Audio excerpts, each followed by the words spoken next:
तो एवरीवन, एक बार फिर आप लोगों का हार्दिक स्वागत है मेरे चैनल गुरविंदर सिंह पर। आज हम बात करेंगे अमिताभ बच्चन और रेखा की अधूरी प्रेम कहानी के बारे में।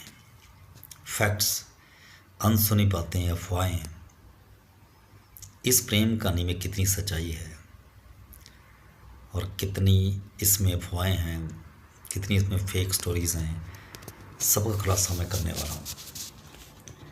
मैंने काफ़ी रिसर्च की है ऑनलाइन, दूसरों की वीडियोज़ भी देखी हैं, और ये सिलसिला कैसे शुरू हुआ और इसका अंत क्या हुआ, ये सब आप जानने वाले हैं। क्योंकि इन दोनों के रिश्ते पर ना तो आज तक कोई फिल्म बनी है, ना कोई बुक लिखी गई है, और बिग बी ने तो कभी स्वीकार ही नहीं किया कि कभी उनका रेखा के साथ रिलेशन था, क्या उनके प्यार में वो पागल थे।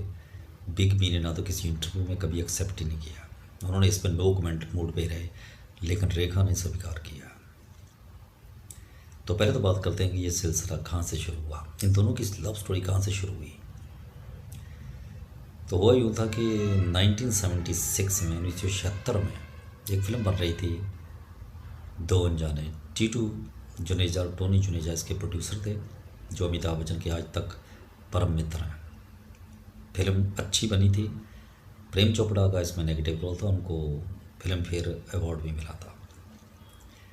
अमिताभ उन दिनों नए नए थे, तो उनका काम उसमें ठीक ठाक ही था, अच्छा काम था। लेकिन उनको फ़ायदा ये हुआ कि जब ये फिल्म का आउटडोर शेड्यूल कोलकाता में लगाया गया, तो यहाँ लगभग 2 महीने तक वो किसी होटल में रहे। तो यहीं रेखा और अमिताभ बच्चन के बीच प्यार पड़ा और दोनों एक दूसरे को डेट करने लगे। शाम को कहते हैं कि कोलकाता की गलियों में रोड पे अक्सर वो घूमते देखे जाते थे, रेस्टोरेंट में खाना खाते देखे गए, खूब उन्होंने एंजॉय किया। तो शुरू में रेखा ने इसको एक जया भाद्री ने इसको एक पब्लिसिटी स्टंट माना। उनको लगा कि फिल्म की पब्लिसिटी के लिए सब किया जा रहा है। उनको अमिताभ बच्चन पर बहुत भरोसा था, उनको अपने पति अमिताभ बच्चन पर बहुत भरोसा था। उनको लगता था कि अमिताभ बच्चन कभी ऐसा कर ही नहीं सकते, उनको चीट नहीं कर। लेकिन धीरे धीरे जया भाद्री को थोड़ा शक होने लगा था कि इन दोनों के बीच कुछ पक रहा है, तो उन्होंने जासूसी करनी शुरू कर दी। कहते हैं कि इसके बाद एक फिल्म शुरू हुई थी, राम बलराम। उसके सेट पे भी जया भाद्री पहुंच गई थी, उन्होंने रेखा को एक जोरदार थप्पड़ रसीद कर दिया था। लेकिन इसको मैं अफवाह मानता हूँ। जया भाद्री इतनी पढ़ी लिखी समझदार औरत तो वैसा नहीं कर सकती, और ये बात शायद अफवाह है कि राम बलराम के सेट पर वो गई थी, हालांकि उनको पता लग चुका था।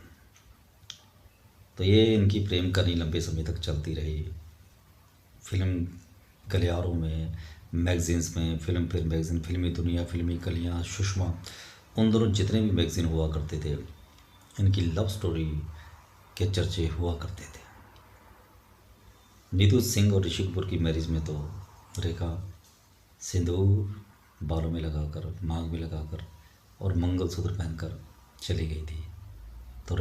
तो जया भाद्री को बड़ा अजीब लगा था, उन्होंने घूर के देखा था, और अमिताभ भी थोड़ा जेब गए थे, उनको भी टेंशन हो गई थी। हालांकि रेखा ने इसके बारे में कहा था कि नहीं, वो एक फ़िल्म के सेट से गई थी और सिंदूर उतारना या रिमूव करना या मंगलसूत्र उतारना भूल गई थी। लेकिन ये बात सच है कि वो जोश में सिंदूर और मंगलसूत्र पहन के चली आई थी, ये बात सच है। तो ये किस्सा लंबे समय तक चलता रहा। इन दोनों ने कई फिल्मों में काम किया। सुहाग सुपरहिट साबित हुई थी। गंगा की सुगंध पे तो किसी गांव वाले ने अमिताभ को बुरा भला भी कह दिया था कि तू जया भाद्री जैसी लक्ष्मी को धोखा दे रहा है। तो अमिताभ ने गुस्से में आकर उसको इतना पीटा था कि पूरे गांव वाले अमिताभ को पीटने के लिए आ गए थे। अमिताभ को रातों रात यूनिट के साथ वो गांव छोड़ना पड़ गया था। तो इसलिए थोड़ी सी इस लव स्टोरी में सच्चाई नज़र आती है। हालांकि इनकी लव स्टोरी और धर्मेंद्र और हेमा मालिनी की लव स्टोरी में एक फ़र्क है। धर्मेंद्र ने चाहे मुसलमान बन के या कैसे भी करके हेमा से शादी करके छोड़ी, लेकिन अमिताभ इतनी हिम्मत नहीं जुटा पाए।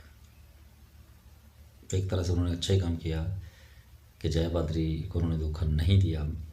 अपने दोनों बच्चों को और अपनी पत्नी को उन्होंने नहीं छोड़ा रेखा के लिए, क्योंकि रेखा के बारे में ये था कि वो एक दिल फेंक औरत है। उनका अमिताभ को छोड़ के भी बहुत से अफेयर रहे हैं। किरण कुमार, विनोद मेहरा तो है ही है, पर उन्होंने एक मुकेश अग्रवाल नाम के युवक से शादी भी कर ली थी, जिन्होंने बाद में आत्महत्या कर ली थी। तो रेखा काफ़ी दिल फेंक औरत रही। जितेंद्र के साथ भी उनका अफेयर माना जाता है। तो इस तरह से इन दोनों की स्टोरी तो रियल है, दोनों में प्यार तो हुआ था। जज चोपड़ा ने भी इसका खुलासा किया था और रेखा ने तो कई बार खुले मन से स्वीकार किया है। उन्होंने यहाँ तक कह दिया था कि पता नहीं एक मर्द और औरत एक छत के नीचे कैसे रह सकते जब दोनों में प्यार ही नहीं है। तो मैं दूसरी औरत हूँ, इसलिए मुझे हमदर्दी नहीं मिलती, जबकि मैं हमदर्दी की हकदार हूँ। उन्होंने बहुत बड़े बयान दिए। सिमी ग्रेवाल के टीवी शो में भी उन्होंने स्वीकार किया था कि उनको अमिताभ से प्यार था और आज भी है। तो इन दोनों की स्टोरी में काफ़ी हद तक सच्चाई है। और जज चोपड़ा ने तो इस पूरी की पूरी लव स्टोरी के ऊपर सिलसिला नाम की फ़िल्म भी बना डाली थी, जो सुपर फ्लॉप साबित हुई थी। लोगों को पसंद नहीं आई क्योंकि फिल्म बड़ी जल्दबाजी में बनाई गई थी, वाहियात तरह की फ़िल्म थी। कभी आप फिल्म देखोगे तो आपको टीवी सीरियल लगेगा। हाँ, फिल्म के गाने बहुत अच्छे थे।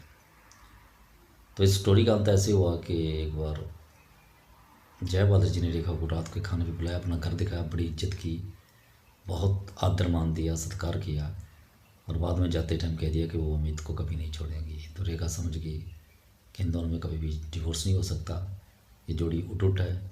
तो धीरे धीरे रेखा ने मान लिया कि ये जय और अमिताभ एक दूसरे के लिए बने, तो उन्होंने धीरे धीरे अमिताभ से किनारा कर लिया और यहाँ तक कि बातचीत भी बंद कर दी। तो ये थी अमिताभ और रेखा की अधूरी प्रेम कहानी। Thanks for watching my video.